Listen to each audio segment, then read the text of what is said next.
ঢাকা শহরে বাড়ি হলে মানুষের তো অমানুষ হতে পারে, আমার জানা ছিল না। রাজধানীতে বিনা নোটিশে ভাড়া বাড়ি থেকে শিক্ষার্থীদের উৎখাত, গ্যারেজ ও ডাস্টবিনে ফেলে দেওয়া হয় সার্টিফিকেট। একটা সার্টিফিকেট নেই, আমার এসএসসি সার্টিফিকেট, আমার ডিপ্লোমা সার্টিফিকেট, মূল সার্টিফিকেটগুলো ছিল। ডেস্কটপ, ল্যাপটপ, তারপর হচ্ছে অনেকের ধরনের ট্রাঙ্কের ভিতরে কিছু গুরুত্বপূর্ণ মালামাল। করোনা দুর্যোগে কঠিন সংগ্রামে শহরের ভাসমান মানুষ, স্বাস্থ্যবিধি তাদের কাছে শুধুই উপহাস, গ্রামে ফিরেও কাজ ছাড়া। মানুষের কাছে খুঁজলে মাংলে ওই পচা গলা সরা মরা ওগুলো দেয়, ওগুলো তো খাওয়ান যায় না। খাওয়ার একটু টাকা নাই ভাই, মাছ কই পাম। বাড়িতে কাজকর্ম নেই, বেকার অসহায়ের মধ্যে আছি, কিন্তু খোঁজ খবর নেয় না। ঢাকা থেকে আসার পর থেকে এখন আমাকে কেউ আর কাজে নিতেছে না। দেখছিলেন প্রধান শিরোনাম, সন্ধ্যার সময়ে সঙ্গে আছি আমি গোলাম রাব্বি। এবার অন্যান্য শীর্ষ সংবাদ। করোনার ভ্যাকসিন আবিষ্কারের দাবি গ্লোব বায়োটেকের, 8 সপ্তাহের মধ্যে মানবদেহে ক্লিনিক্যাল ট্রায়াল, একদিনে সর্বোচ্চ শনাক্ত 4019, আরও 38 জনের মৃত্যু। মিঠু সিন্ডিকেট, মিঠুটা কোন ব্যক্তি সেটা আমি দেখি নাই। স্বাস্থ্য খাতে সিন্ডিকেটের অভিযোগ অতিরঞ্জিত, দাবি মন্ত্রীর। করোনার 4 মাসের দুর্নীতি তদন্তে কমিটি মাত্র একটি, শীঘ্রই দুদকের রিপোর্ট। ভার্চুয়াল সংবাদ সম্মেলনে সাংবাদিকদের প্রশ্নে উত্তেজিত বিএনপি মহাসচিব মির্জা ফখরুল। বাজেটের কপি ছেঁড়া, সংসদ অবমাননা মন্তব্য ওবায়দুল কাদেরের। টাকা নিয়ে বিরোধের জেরে হত্যা, রাজধানীতে নারী সেজে ফেসবুক প্রতারণার অভিযোগে 3 বিদেশি গ্রেফতার।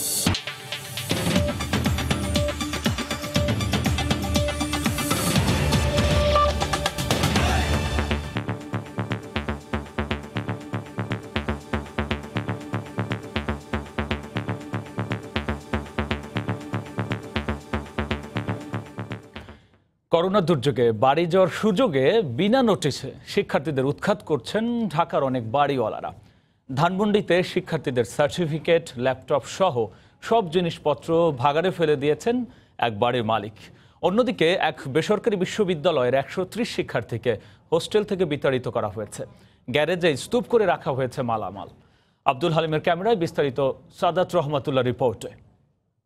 সব স্বপ্ন আপনারা ডাস্টবিনে ফেলে, এখন আপনারা আর আমরা ঘুমোচ্ছি, পাশে দরজাটা একটু খুলুন।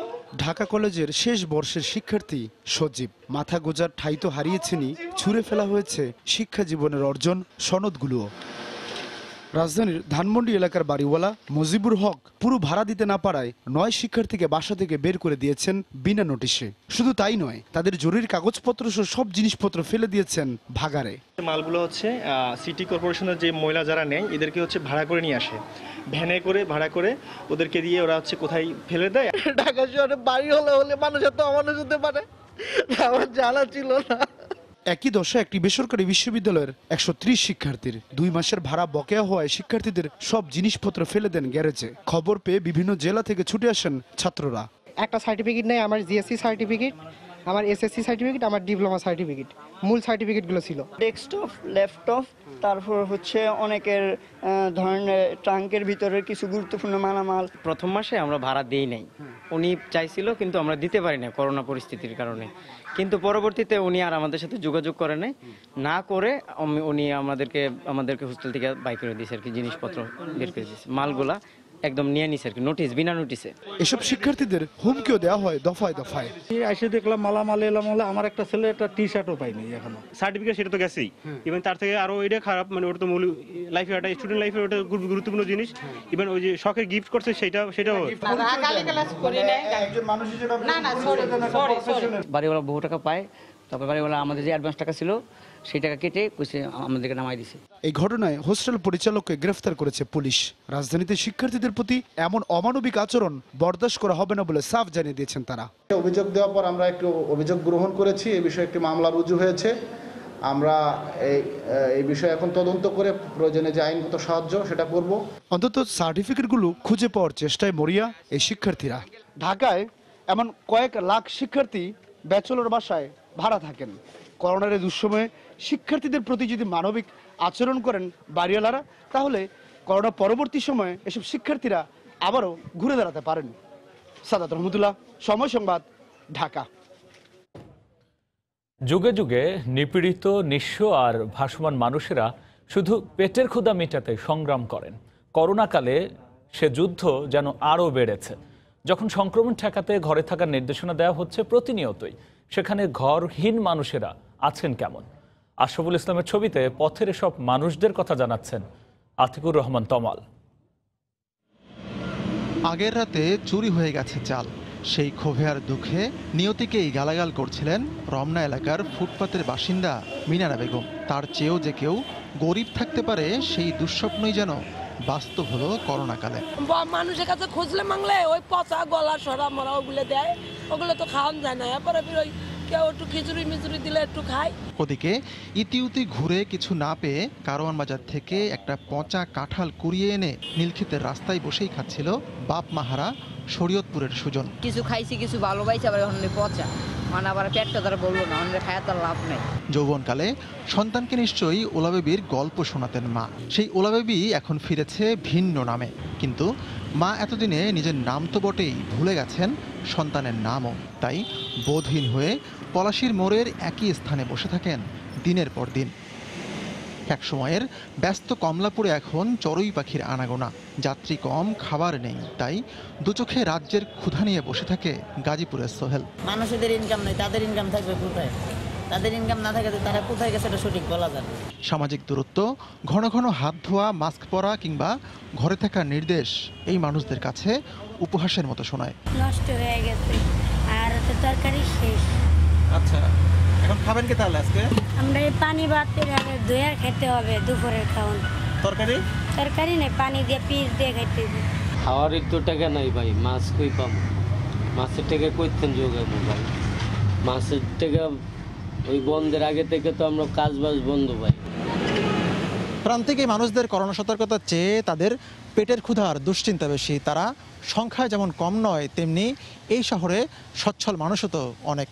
যদিও বাংলাদেশে করোনা সংক্রমণের শুরুর দিকে এই মানুষদের অনেকে খাদ্য সাহায্য করলেও এখন সেই তৎপরতা অনেকটাই নগণ্য। কারো জন্য সুরক্ষা, কারো জন্য উদম জীবন, এমন বৈষম্যে টিকতে না পেরেই হয়তো বোধ বিবেচনার বাইরে চলে গেছেন অনেকে। আতিকুর রহমান তমাল, সময় সংবাদ, ঢাকা। করোনা ক্রান্তিতে কাজ হারিয়ে গ্রামে ফেরা মানুষের চাপ বাড়ছে রংপুর সহ উত্তরের জেলাগুলোতে। আর এতে উত্তরের আর্থসামাজিক বিপর্যয়ের যে শঙ্কা সৃষ্টি হয়েছে তা মোকাবেলায় এখনই উদ্যোগের দাবি সংশ্লিষ্টদের। তারিকুল ইসলাম ও শাকিল মাহমুদের ক্যামেরায় বিস্তারিত রতন সরকারের রিপোর্টে। জীবিকার তাগিদে ঘর ছেড়ে পরবাসী হওয়া মানুষগুলো করোনা ক্রান্তিতে বেকার হয়ে ফিরে আসছে দল বেঁধে। পরিবারের প্রয়োজনে একসময়ের অভাবী এই জনপদ ছেড়ে কাজের আশায় রাজধানী সহ দেশের বিভিন্ন স্থানে পাড়ি দিয়েছিল। যা বেতন পাচ্ছি তা পেয়ে আমাদের তো সংসার চলে না, রুম ভাড়া খাওয়া হয় না, সে কারণে আমি ওখান থেকে চলে আসছি। বাড়িতে এসি, আসার পরে বাড়িতে কাজকর্ম নেই, বেকার অসহায়ের মধ্যে আছি, কেউ তো খোঁজ খবর নেয় না। ঢাকা থেকে আসার পর থেকে এখন আমাকে কেউ আর কাজে নিতেছে না। বিজিএমই এর তথ্য মতে পোশাক শিল্পে নিয়োজিত 50 লাখ শ্রমিকের 3/4 বৃহত্তর রংপুর দিনাজপুর অঞ্চলের। 2 কোটি মানুষ যখন কর্মসংস্থান হারিয়েছে তারা কিন্তু আর শহরে নেই, প্রত্যেকেই ছড়িয়ে পড়েছে গ্রামে। গ্রামীণ যে কর্মসংস্থানটা আছে তার উপর একটা বড় ধরনের প্রেশার পড়তে যাচ্ছে। 2 কোটি মানুষের কর্মসংস্থান হঠাৎ করে শিল্পের মধ্যে করা সম্ভব না, কিন্তু স্বল্পমেয়াদে কিন্তু এটা কৃষির মধ্য দিয়ে করা সম্ভব। করোনার এই মহাদুর্যোগ মোকাবেলায় এই অঞ্চলের খাদ্য নিরাপত্তা ও কর্মসংস্থানকেই বড় চ্যালেঞ্জ হিসেবে দেখছেন সবাই। আর কৃষিকেই পরিস্থিতি মোকাবেলার সর্বোত্তম হাতিয়ার হিসেবে বেছে নেয়ার কথা বলছেন তারা। এই করোনা কালের কৃষি পারে এই অঞ্চলে কর্মসংস্থানের সুযোগ সৃষ্টি করতে, এই কৃষির বহুমুখী ব্যবহার নিশ্চিত করা, কৃষিকে উজ্জীবিত করার মধ্য দিয়ে এই সংকট দীর্ঘমেয়াদে সমাধান সম্ভব। পোশাক শিল্প ছাড়াও ঢাকা, চট্টগ্রাম, সিলেট, নারায়ণগঞ্জ সহ বড় শহরগুলোতে রিকশা চালক, নির্মাণ, পরিবহন, ইটভাটার শ্রমিক, ক্ষেতমজুর এবং গৃহকর্মী হিসেবে কাজ করা নিম্ন আয়ের শ্রমজীবী মানুষের বড় অংশই এই অঞ্চলের। রতন সরকার, সময় সংবাদ, রংপুর।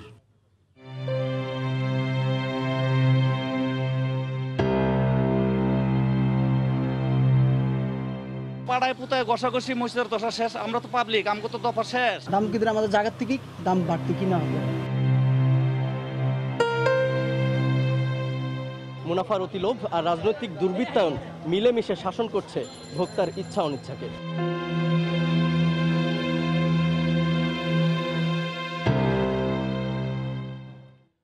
বাজারে নিত্যপণ্যের কৃত্রিম সংকট। রাতারাতি আদার ব্যাপারী বনে যাচ্ছেন জাহাজের মালিক। বিস্তারিত জানতে চোখ রাখুন আজ রাত 10টার সম্পাদকীয়তে। দেশে একদিনে সর্বোচ্চ 4019 জনের দেহে করোনা ভাইরাস শনাক্ত হয়েছে। এ নিয়ে মোট আক্রান্তের সংখ্যা ছাড়ালো 1.5 লাখ। সবশেষ 24 ঘন্টায় আরও 38 জন মারা যাওয়ায় মৃতের সংখ্যা বেড়ে দাঁড়ালো 1926 জনে। এদিন সুস্থ হয়েছেন রেকর্ড 4334 জন। দুপুরে স্বাস্থ্য অধিদপ্তরের নিয়মিত অনলাইন বুলেটিনে এ তথ্য জানানো হয়। এ পর্যন্ত আমাদের নমুনা পরীক্ষা 8,02,697টি। গত 24 ঘন্টায় শনাক্ত হয়েছেন 4019 জন। 24 ঘন্টায় শনাক্তের হার 21.89%। এ পর্যন্ত শনাক্ত হয়েছেন 1,53,277 জন এবং এ পর্যন্ত শনাক্তের হার 19.10%। 24 ঘন্টায় সুস্থ হয়েছেন 4,334 জন এবং এ পর্যন্ত সুস্থ 66,442 জন। শনাক্ত বিবেচনায় সুস্থতার হার 43.35%। 24 ঘন্টায় মৃত্যুবরণ করেছেন 38 জন, এ পর্যন্ত 1,926 জন। শনাক্ত বিবেচনায় মৃত্যুর হার 1.26%।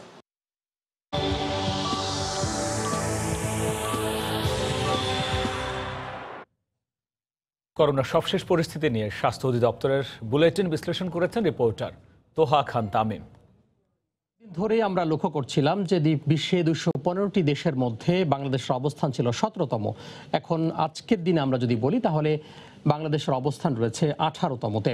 স্বাগত জানাচ্ছি আজকের স্বাস্থ্য অধিদপ্তরের বুলেটিন বিশ্লেষণে। গত 24 ঘন্টা সার্বিক চিত্রের যদি দিকে তাকাই তাহলে আমরা দেখতে পাচ্ছি নমুনা পরীক্ষা হয়েছে 2 জুলাই 18,362 জনের এবং এ থেকে আক্রান্ত হয়েছেন 4019 জন। আজও মৃতের খাতায় যোগ হয়েছে 38 জনের নাম এবং এ পর্যন্ত মৃত্যুবরণ করেছেন 1926 জন। এবং আমরা দেখতে পাচ্ছি যে প্রতিদিন যে হারে মৃত্যুবরণ করছেন কিন্তু তার থেকে অধিক হারে কিন্তু সুস্থ হয়েছেন। আক্রান্তের চিত্রে সূচকে আমরা দেখতে পাচ্ছি প্রথম আক্রান্ত হয়েছিলেন 8 মার্চ 3 জন। দিন যত গড়িয়েছে ততই কিন্তু আক্রান্তের সংখ্যা বেড়েছে। আমরা দেখেছি আজ পর্যন্ত 2 জুলাই অর্থাৎ প্রায় 1.5 লাখ পার হয়ে গিয়েছে আক্রান্তের সংখ্যা। মৃতের চিত্রের দিকে তাকালে আমরা দেখতে পাচ্ছি সেই সূচকটাও কিন্তু ঊর্ধ্বমুখী। প্রথম বাংলাদেশে আমরা দেখেছি যে 18 মার্চ একজন মারা গিয়েছিলেন, এরপরে 18 এপ্রিল 84 জন, তার এক মাস পরে 18 মে 349 জন। এরপরে কিন্তু সূচকটা আক্রান্তের মতোই ঊর্ধ্বগামী হয়েছে। আজকে 2 জুলাই আমরা দেখতে পাচ্ছি যে 1926 জনে গিয়ে দাঁড়িয়েছে। আমরা দেখতে পাচ্ছি যে সবচেয়ে বেশি 27 জন হয়েছিলেন 23.12%। সেই দিন হারটা বেশি হয়েছিল। 26 থেকে আজকে 2 জুলাই পর্যন্ত যদি হিসেব করি তাহলে বলা যায় 20, 21 এবং 22 এর মধ্যে কিন্তু এই হারটা ওঠানামা করছে। বাংলাদেশে এখন পর্যন্ত সুস্থ হয়েছেন 66,442 জন, যার শতাংশ হচ্ছে 43.34%। 1.26% মৃতের হার এবং চিকিৎসাধীন রয়েছেন 85,268 জন। স্বাস্থ্যবিধি যদি আমরা না মানি তাহলে কিন্তু আমরাই আমাদের পরিবারের জন্য, আপন জনের জন্য তথা সারা দেশের জন্য কিন্তু আমরাই ক্ষতিগ্রস্তের কারণ হব, ক্ষতির কারণ হব। তো সেক্ষেত্রে স্বাস্থ্যবিধি মানার কোনো বিকল্প নেই। তো এই ছিল আজকের বিশ্লেষণে। দেশে করোনার প্রথম ভ্যাকসিন আবিষ্কারের দাবি করেছে গ্লোব বায়োটেক। দ্বিতীয় ধাপের গবেষণার পর আগামী 6 থেকে 8 সপ্তাহের মধ্যে এটি মানবদেহে ক্লিনিক্যাল ট্রায়ালের ব্যাপারেও আশাবাদী তারা। এদিকে আবেদন পেলে অনুমতি দেওয়া হবে বলে জানিয়েছে Bangladesh medical research council. We can't afford to lose anymore. তাগিদটা হয়তো ছিল ভেতর থেকে। আবেগঘন সংবাদ সম্মেলনে এক তরুণ তুর্কি জানান দিলেন এবার করোনা ভাইরাসের ভ্যাকসিন আবিষ্কার করলো বাংলাদেশ। দেশীয় প্রতিষ্ঠান গ্লোব বায়োটেক লিমিটেড ভ্যাকসিন আবিষ্কারের প্রাথমিক পরীক্ষায় 100% সফলতা পাওয়ার দাবি করেছে। বৃহস্পতিবার রাজধানীতে সংবাদ সম্মেলনে গ্লোব বায়োটেক লিমিটেডের পক্ষ থেকে দাবি করা হয় ভ্যাকসিনটি প্রাথমিক অ্যানিমেল ট্রায়ালে অ্যান্টিবডি তৈরির প্রমাণ পেয়েছেন তারা। দ্বিতীয় ধাপে রেস্ট্রিক্টেড অ্যানিমেল ট্রায়ালে যাবে সংস্থাটি, যাতে 6 থেকে 8 সপ্তাহ পর্যন্ত সময় লাগতে পারে। এর পরের ধাপ মানবদেহে ক্লিনিক্যাল ট্রায়াল। 614 নাম্বার পজিশনে একটা অ্যামাইনো অ্যাসিড মিউটেশন আছে, সেই মিউটেশনটা কনসিডার করেই কিন্তু আমরা আমাদের টার্গেট ডেভেলপ করেছি। প্রিলিমিনারি একটা ট্রায়াল করেছি, 6 থেকে 8 সপ্তাহ লাগবে আমাদের একটা রেগুলেটেড ট্রায়াল করে বিএমআরসিতে এথিক্যাল অ্যাপ্রুভালের জন্য দিতে। এখন এটা ডিপেন্ড করতেছে বিএমআরসি আমাকে কতদিনে অ্যাপ্রুভাল দিবে। ক্লিনিক্যাল ট্রায়াল ও পরে বাজারজাতের জন্য সরকারের সংশ্লিষ্ট দপ্তরে অনুমতির জন্য যাবেন তারা। এখন ইনস্ট্যান্ট আমার কাছে 5 থেকে 7 মিলিয়ন বায়াল তৈরি করার মতো সক্ষমতা আছে। আমি যখন এখান থেকে ক্লিয়ারেন্স পাবো সরকার থেকে, আমি প্রোডাকশন শুরু করতে পারবো। Bangladesh medical research council BMRC বলছে প্রোটোকল মেনে আবেদন করলে দেয়া হবে অনুমোদন। হিউম্যান ট্রায়ালে যখন যাবেন তখন আমাদের ইথিক্যাল অ্যাপ্রুভালের জন্য আমাদের কাছে সাবমিট করবেন পেপার, আমরা তখন ওইটা দেখবো এবং সেটাও একটা CROর মাধ্যমে আসতে হবে। সেটা মহামারী করোনা ভাইরাস 6 মাস পার করেছে। সংক্রমণ ও মৃত্যুর ভয়ানক পরিস্থিতি সামলাতে হিমশিম খাচ্ছে বাংলাদেশ সহ গোটা বিশ্ব। রাশেদ লিমন, সময় সংবাদ, ঢাকা। সন্ধ্যার সময় আরও থাকছে। বরিশাল শের-ই-বাংলা মেডিকেলে করোনা আক্রান্ত ইন্টার্ন চিকিৎসককে উত্ত্যক্তের অভিযোগ, 4র্থ শ্রেণীর 2 কর্মচারীকে মারধর, মুখোমুখি অবস্থানে 2 পক্ষ।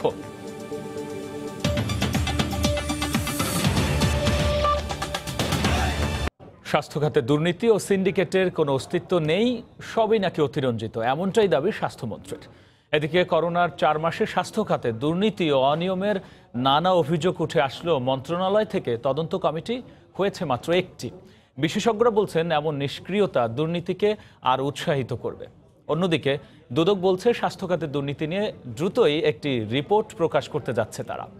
এহসান জুয়েল রিপোর্ট। করোনাকাল, বিপর্যস্ত স্বাস্থ্য খাত, চিকিৎসকদের সুরক্ষা সামগ্রীর কেনাকাটায় গোলমিলের পর হোটেলে থাকা খাওয়ার বিলে অসঙ্গতির অভিযোগ, জরুরি পরিস্থিতির সুযোগে চিকিৎসা সরঞ্জাম কেনাকাটা সহ সবশেষ করোনা পরীক্ষার কিট সংকটে নানা প্রশ্ন। দেশে করোনার সংক্রমণ শুরু মার্চে, এই সময়ে নানা অনিয়ম আর দুর্নীতির অভিযোগ উঠে এলেও গত 4 মাসে মন্ত্রণালয় তদন্ত কমিটি করেছে কেবল N95 মাস্ক কেনাকাটা, সেই রিপোর্টও দায়সারা। এইসব অভিযোগের পরিপ্রেক্ষিতে অগ্রণী ভূমিকা পালন করার কথা স্বাস্থ্য মন্ত্রণালয়ের, কিন্তু এখন পর্যন্ত দৃশ্যমান কোনো ব্যবস্থা নিতে দেখা যায়নি। উল্টো সিন্ডিকেটের অস্তিত্ব অস্বীকার করে স্বাস্থ্যমন্ত্রী দাবি করছেন এইসব বিষয় অতিরঞ্জিত। মিঠু সিন্ডিকেট, মিঠুটা কোন ব্যক্তি সেটা আমি দেখি নাই। সিন্ডিকেট কথাটা যে ব্যবহার হয় এটা আমরা অতিরঞ্জিত। সিন্ডিকেট থাকতে পারে, আমি তো চোখে দেখি নাই, কারণ আমার কাছে এখানে কোনো সিন্ডিকেটের কোনো অবস্থান নাই। 600টা জায়গা থেকে ক্রয় হয়, তো 600টা জায়গায় সিন্ডিকেট করা তো ইজ ডিফিকাল্ট। অভিযোগগুলোর তদন্ত না হওয়াকে দুঃখজনক মনে করছেন বিশেষজ্ঞরা। ক্রয় খাতের সিদ্ধান্ত গ্রহণ যারা করেন তারা এসব কিছু জানেন না, এই কথা বললে এটা তাদের নলেজের বাইরে, এই কথা বললে কিন্তু বিশ্বাস করা যাবে না। এবং তারই কিন্তু প্রমাণ যেটা দেখা গেছে, বিভিন্ন সময় স্বাস্থ্য খাতে উচ্চ পর্যায়ে জড়িত ব্যক্তিবর্গদের একাংশ কিন্তু দেশে বিদেশে সম্পদের বিকাশ ঘটিয়েছেন। করোনার আগে দুদক স্বাস্থ্য খাত নিয়ে যে রিপোর্ট দিয়েছে, 6 মাস পর সম্প্রতি সে অনুযায়ী 14টি প্রতিষ্ঠান কালো তালিকাভুক্ত করে স্বাস্থ্য অধিদপ্তর। করোনাকালীন সময়ে দুর্নীতি নিয়ে এখন নতুন করে তদন্ত করছে দুদক, সেই রিপোর্ট দেওয়া হবে শীঘ্রই। অনুসন্ধান সবই চলছে, যা আপনারা দেখছেন পত্রিকায় আপনারা যা পাচ্ছেন, আমরা প্রত্যেকটাই ইনকোয়ারি করছি, ইনকোয়ারির অর্ডার আছে এবং আমি মনে করি যে এগুলো রিপোর্ট আমরা সহসা পাবো। এরপরে আমরা বুঝতে পারবো যে what is to be done. Dudok নিজেরা তদন্ত চালিয়ে যাওয়ার পাশাপাশি দুর্নীতি রোধে স্বাস্থ্য মন্ত্রণালয় কি করছে সেই বিষয়টিও জানতে চেয়েছে মন্ত্রণালয়ের কাছে। এহসান জুয়েল, সময় সংবাদ, ঢাকা। ভার্চুয়াল সংবাদ সম্মেলনে সাংবাদিকদের প্রশ্নে উত্তেজিত বিএনপি মহাসচিব মির্জা ফখরুল ইসলাম আলমগীর। দলটির দাবি, মহাসচিবকে বিব্রত করতে সাংবাদিক বেশে এমন অবান্তর প্রশ্ন। এদিকে 2020-21 অর্থ বছরের বাজেট বাস্তবায়নযোগ্য নয় মন্তব্য করে বিএনপির মহাসচিব বলছেন, দুর্নীতি অব্যাহত রাখতেই সরকার এমন বাজেট পাশ করেছে। সম্প্রতি জাতীয় সংসদে 2020-21 অর্থ বছরের বাজেট পাশের পর দেশের অন্যতম প্রধান রাজনৈতিক দলের সঙ্গে আনুষ্ঠানিক প্রতিক্রিয়া জানাতে অনলাইনে জরুরি সংবাদ সম্মেলন করেন বিএনপির মহাসচিব মির্জা ফখরুল ইসলাম আলমগীর। এ সময় তিনি দাবি করেন, বর্তমান প্রেক্ষাপটে এ বাজেট বাস্তবায়ন সম্ভব নয়। দলটির পক্ষ থেকে বাজেট প্রত্যাখ্যান করার কথাও জানান তিনি। সরকার তাদের লুণ্ঠনের প্রক্রিয়াকে অব্যাহত রাখার জন্য পার্লামেন্টে মাত্র একদিন আলোচনা করেছে এবং তা পাশ করে নিয়েছে। রাজনৈতিক দল সমূহের নিবন্ধন আইন 2020 প্রণয়নের বিষয়ে মির্জা ফখরুল দাবি করেন এ উদ্যোগ অস্বাভাবিক। নতুন আইন করার কি প্রয়োজনীয়তা অনুভব করলেন? এদিকে ভার্চুয়াল সংবাদ সম্মেলনে সাংবাদিক পরিচয়ে দুজন ব্যক্তির প্রশ্নে উত্তেজিত হতে দেখা যায় বিএনপি মহাসচিবকে। বিভিন্ন মাধ্যমে জানতে পেরেছি আপনার সাথে রিজভী সাহেবের একটা দ্বন্দ্ব চলছে, ঘটনাটা কতটা সত্য? এটা এই ধরনের প্রশ্ন আপনার করাটা এই মুহূর্তে ঠিক হয়। আপনি আমাকে অন্য একটা ওকেশনে করতে পারেন। আমার সঙ্গে কারো কোনো দ্বন্দ্ব নেই। আপনার অদ্ভুতা এই ধরনের খবর কোথায় পান আমি ঠিক জানি না। এটাও একটা প্রশ্ন, যে প্রশ্নটার সঙ্গে ইলেকশন কমিশনের এই প্রস্তাবের সঙ্গে কিছুটা মিল আছে। তার মানে কি আপনি বলতে যাচ্ছেন যে এই বাজেট বিএনপির আন্দোলনের মতো হয়েছে, যে ঈদের পরে আন্দোলন যে বাস্তবায়ন হয় না, তেমনি বাজেটও বাস্তবায়ন হবে না? আপনি কে বলছেন ভাই? আপনি কে বলছেন? আমাকে একটু আপনার নাম আর পত্রিকাটার কথা জানলে আমার উত্তর দিতে সুবিধা হবে। আপনার এই ধরনের প্রশ্ন সাধারণত সাংবাদিকরা করেন না। এই ঘটনার পরপরই মুঠোবার্তায় পেশাদারিত্ব বজায় রাখতে সকলের প্রতি আহ্বান জানানো হয় দলটির প্রেস উইং থেকে। এমআর আমিন, সময় সংবাদ, ঢাকা। আওয়ামী লীগের সাধারণ সম্পাদক ওবায়দুল কাদের বলেছেন, বিএনপির সংসদ সদস্যরা বাজেট প্রত্যাখ্যান করার নামে অনুমোদিত বাজেটের কপি ছিঁড়ে ফেলে সংসদের প্রতি চরম অবমাননা করেছেন। নিজ বাসভবনে এক ভিডিও বার্তায় কথা বলেন তিনি। বাজেটের কপি ছিঁড়ে ফেলাকে শপথ ভঙ্গের শামিল বলেও মন্তব্য করেন ওবায়দুল কাদের। বিএনপি দলীয় সংসদ সদস্যগণ এই বাজেট প্রত্যাখ্যান করার নামে সংসদ ভবনের সামনে মহান সংসদ কর্তৃক অনুমোদিত বাজেটের কপি ছিঁড়ে ফেলেন। এটি মহান সংসদের প্রতি চরম অবমাননা। এটি তাদের শপথ ভঙ্গেরও শামিল। আমরা এর তীব্র নিন্দা জানাচ্ছি। জাতির এ ক্রান্তিকালে তারা দায়িত্বশীল আচরণ করেননি। তারা চেয়েছিলেন সংসদ যাতে কোনো বাজেট পাস না করে, বাজেট ছাড়া একটি রাষ্ট্র তারা দেখতে চেয়েছিলেন। সন্ধ্যার সময় আরও থাকছে। কোরবানির ঈদ সামনে রেখে বগুড়ায় জমে উঠেছে পশুর হাট। দাম নাগালে থাকলেও ক্রেতার সংখ্যা কম, উপেক্ষিত স্বাস্থ্যবিধি।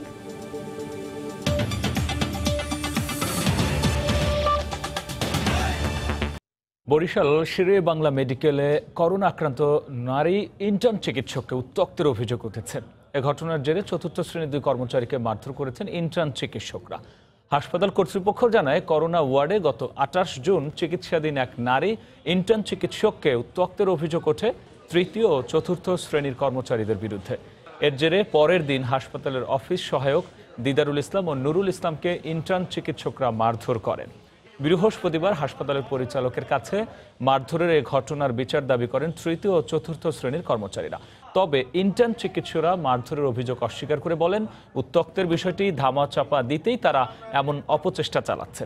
অবশ্য তদন্ত করে ঘটনায় জড়িতদের বিরুদ্ধে যথাযথ ব্যবস্থা নেওয়ার আশ্বাস দেন হাসপাতালের পরিচালক।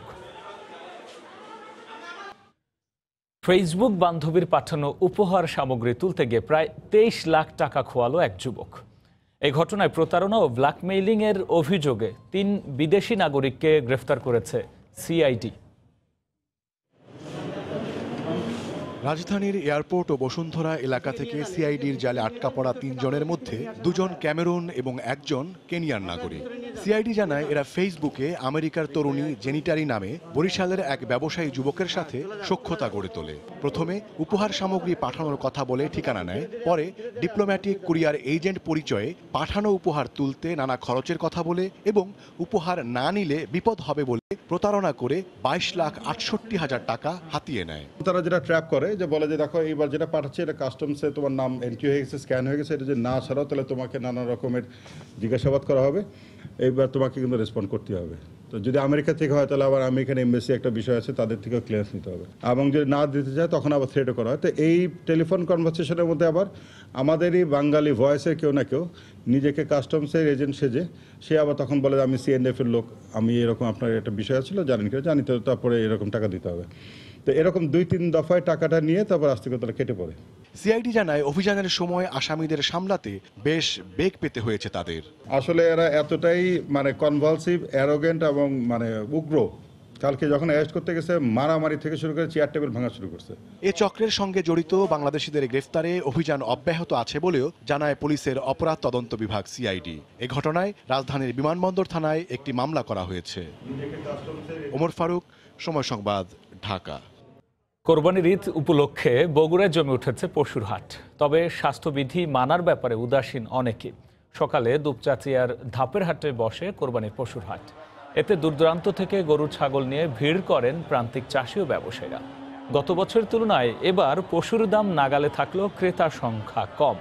এতে লোকসানের সংখ্যা করছেন বিক্রেতা ও ইজারাদাররা। পাশাপাশি স্বাস্থ্যবিধি কিংবা সামাজিক দূরত্ব বজায় রাখার ব্যাপারে হাট কর্তৃপক্ষ সচেতন করলেও অনেকেই তা মানছেন না। দেখছেন সন্ধ্যার সময়। এখন থেকে সিটি কর্পোরেশন কর্তৃপক্ষ এই খাদ্যের মান যাচাই করতে পারবেন। সকালে রাজধানীর ফুলবাড়িয়ায় খাদ্য পরীক্ষাগার উদ্বোধন শেষে ঢাকা দক্ষিণের মেয়র ব্যারিস্টার ফজলে নূর তাপস একথা বলেন। আগে আমরা যখন বিভিন্ন কোম্পানির পণ্যকে আমরা যখন জরিমানা করতে যেতাম বা তাদের বিরুদ্ধে ব্যবস্থা নিতে যেতাম, তারা মামলা টুকে দিত। নির্ণয় না করে আমরা জরিমানা করতে পারি না বা তাদের বিরুদ্ধে ব্যবস্থা নিতে পারি না। এরকম অনেক মামলা বিভিন্ন জায়গায় পেন্ডিং আছে। এই অ্যাক্রিডিটেড ল্যাবরেটরির মাধ্যমে আমরা মান নির্ণয় পূর্বক আমরা সেটা যথাযথ ব্যবস্থা নিতে পারব। এ পর্যায়ে শীর্ষ সংবাদ জানিয়ে দিচ্ছি আরও একবার। করোনার ভ্যাকসিন আবিষ্কারের দাবি গ্লোব বায়োটেকের। 8 সপ্তাহের মধ্যে মানবদেহে ক্লিনিক্যাল ট্রায়াল। একদিনে সর্বোচ্চ শনাক্ত 4019, আরও 38 জনের মৃত্যু। মিঠু সিন্ডিকেট, মিঠুটা কোন ব্যক্তি সেটা আমি দেখি নাই। স্বাস্থ্য খাতে সিন্ডিকেটের অভিযোগ অতিরঞ্জিত, দাবি মন্ত্রীর। করোনার 4 মাসে দুর্নীতি তদন্তে কমিটি মাত্র একটি, শীঘ্রই দুদকের রিপোর্ট। ঢাকা শহরে বাড়ি হলে মানুষের তো অমানুষ হতে পারে, আমার জানা ছিল না। রাজধানীতে বিনা নোটিশে ভাড়া বাড়ি থেকে শিক্ষার্থীদের উৎখাত। গ্যারেজ ও ডাস্টবিনে ফেলে দেয়া হয় সার্টিফিকেট। কঠিন সংগ্রামে ভাসমান মানুষ। ভার্চুয়াল সংবাদ সম্মেলনে সাংবাদিকদের প্রশ্নে উত্তেজিত বিএনপি মহাসচিব মির্জা ফখরুল। বাজেটের কপি ছেঁড়া সংসদ অবমাননা, মন্তব্য ওবায়দুল কাদেরের। এতে নারী সেজে ফেসবুক প্রতারণার অভিযোগে 3 বিদেশি গ্রেফতার। এই ছিল সন্ধ্যার সময়। আপনার মোবাইলে সময় সংবাদ দেখতে ও সব খবর পেতে ডাউনলোড করুন সময় অ্যাপ। সঙ্গে থাকুন সময়।